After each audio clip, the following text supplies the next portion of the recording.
Good afternoon, Doc. Good afternoon, Sarah. Tell me about yourself, about your growing up, your dad and your mom. What you notice about them growing up. Okay, so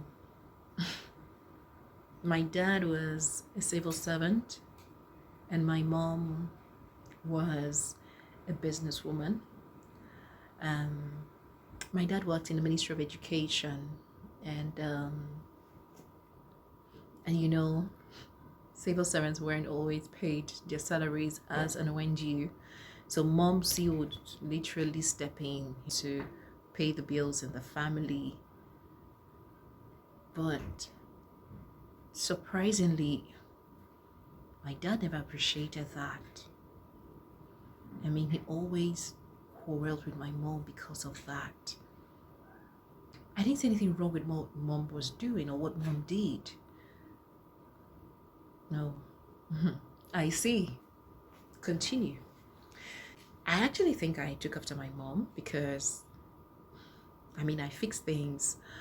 I really don't feel comfortable staying in an environment and things are not going well. I'll literally step in and fix things. I was actually nicknamed Miss Fix It when I was in the uni. My roommates, my hostel mates called me Miss Fix It. So I literally will fix things. Yeah, I see. But Doc, how does that affect anything, especially my marriage? That's a good question.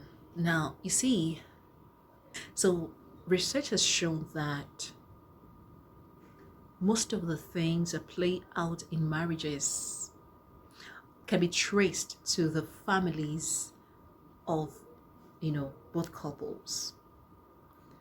Certain things married couples do in their marriages as a result of the things they were exposed to growing up, the things they saw their mothers and their fathers do. And in your case, your mother was such a fixer. She would pay bills, especially when your dad couldn't do that.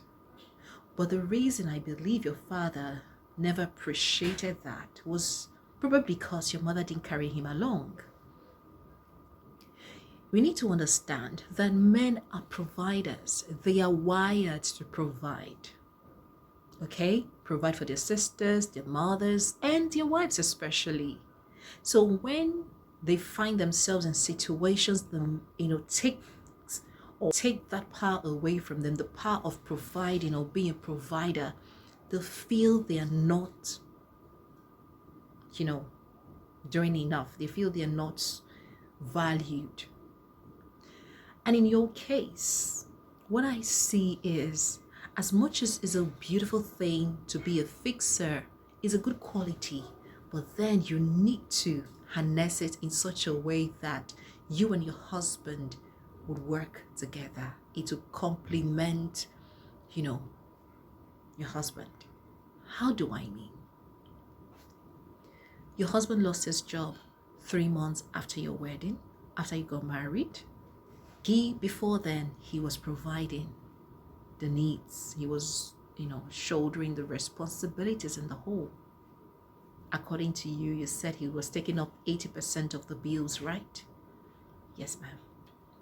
So the moment he lost his job, the power of providing or being a provider was withdrawn from him because you stepped in. You didn't just step in, but he made him feel he doesn't exist. You did not carry your husband along all the while. Let's take, the case of the rent. Your landlord came, that's Mr. Nze. He came and was going to throw your things away.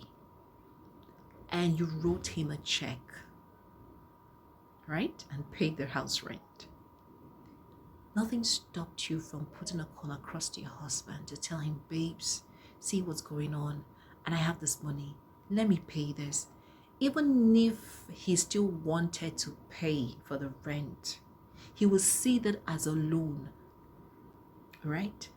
It's his ego that was tampered with, Sarah. And men do not take it lightly when their wives take them for granted or tamper with their ego. So he is not annoyed with you for paying the house rent, but he is angry at you because you did not carry him along. You took the decision by yourself without consulting him. This has played out in your marriage this past 5 months. The same thing happened in the Ashebi that his aunt brought, which he couldn't afford to pay for. But you had the money. You could have told the auntie to go. You'd have aligned with your husband when he said you people didn't have the money. I mean, it wouldn't have been bad if at the end of the day or later on you reached out to his aunt to say, okay, we can pick up the Ashebi after both of you have agreed, even when you had the money. But telling his aunt to keep the Ashebi and that you pay her first thing the following morning was wrong. Especially when your husband has told her in your presence that both of you could not afford to pay for that Ashebi. You disrespected your husband. It's not a bad thing for you to be a fixer in marriage or to be the one who wants to rise up to occasion to cover your husband's shame. But it's about you not carrying him along. It's a different thing, you could have done that when you were single because you didn't have to consult anyone to take certain decisions or all the decisions. But in marriage, it's a different ball game. You have your husband. So I'm sure you wouldn't be happy if your husband took a decision without letting you know and then you get to learn about it outside. Trust me, right? Okay. So that is the area you have faulted. And he needs to be apologized to. You need to apologize to your husband because you have disrespected him time and time and time again. It makes him feel he's a misfit because he doesn't have that power of providing for the family. Reason he's resisting it. It's not that he doesn't want to be helped, but it's the way and manner you are going about helping him or trying to help.